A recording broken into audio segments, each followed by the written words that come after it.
Bem, a mesa redonda que nós estamos organizando e eu vou participar no Congresso da UFBA, o título é Organização da Pesquisa no Século XXI. Então, dois professores vão participar dessa mesma mesa, que é a professora Helena Nader, que é a presidente da SBPC, mas é professora da Universidade Federal de São Paulo e tem uma atuação muito grande em pesquisa na área de saúde. O outro pesquisador é o professor Hernan Chaimovich, professor da USP, da área de bioquímica, foi inclusive pró-reitor de pesquisa e pós-graduação da USP e tem uma experiência grande em estudos interdisciplinares. O que é que muda o século XX em relação ao século XXI? A grande revolução que teve na Universidade Federal da Bahia no século XX foi no final da década de 60, quando o professor Roberto Santos era reitor e criou os institutos básicos. Ou seja, ele organizou a parte básica em estudo de química, de física, de biologia e de matemática, e a esses institutos foram formados cursos de graduação nas áreas e cursos de pós-graduação nas áreas.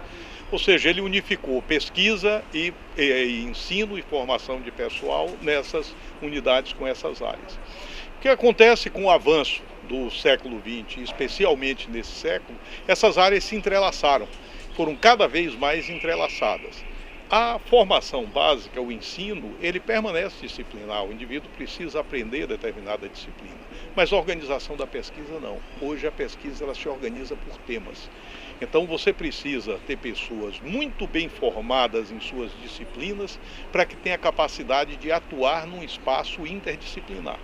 Ou seja, o foco para o ensino é a disciplina, o foco para a pesquisa é o tema, é o desafio que você tem naquele momento. Então, e a partir disso, a UFBA teve algumas estruturas que foram formadas ao longo do tempo que são muito importantes nisso. Um exemplo relevante, por exemplo, é o CEAL, o Centro de Estudos Afro-Orientais. É um dos centros mais tradicionais da UFBA e foi organizado nesse sentido, foi organizado em relação ao tema e não à disciplina. O exemplo mais recente é o Cianam, é um prédio ali, dois prédios ali ao lado, que é o Centro Interdisciplinar de Energia e Ambiente. Esse centro foi formado a partir de professores de química, de física, de engenharia, de geociências, de biologia, tem pessoas da área de economia, tem pessoas da área de administração.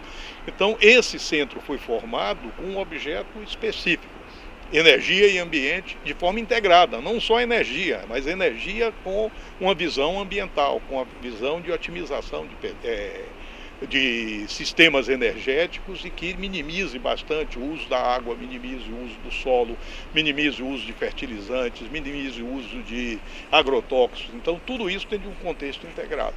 Então, a UFBA já tem exemplos desse tipo, como outras universidades têm, e o que nós esperamos é colocar esse modelo em discussão. Uma coisa é a organização do ensino, que tem toda uma lógica. Outra coisa é a organização da pesquisa, que tem uma outra lógica, e os dois precisam estar bem articulados, um não pode funcionar sem o outro. É com isso que nós convidamos toda a comunidade, especialmente os estudantes, os jovens, os professores, para que possa debater com essas pessoas e possa ver o quão sistemas que parecem que são a mesma coisa e não são distintos, mas ao mesmo tempo têm objetivos complementares, ou seja, eles estão entrelaçados. Um não vive sem o outro, mas a governança de um é diferente da governança do outro.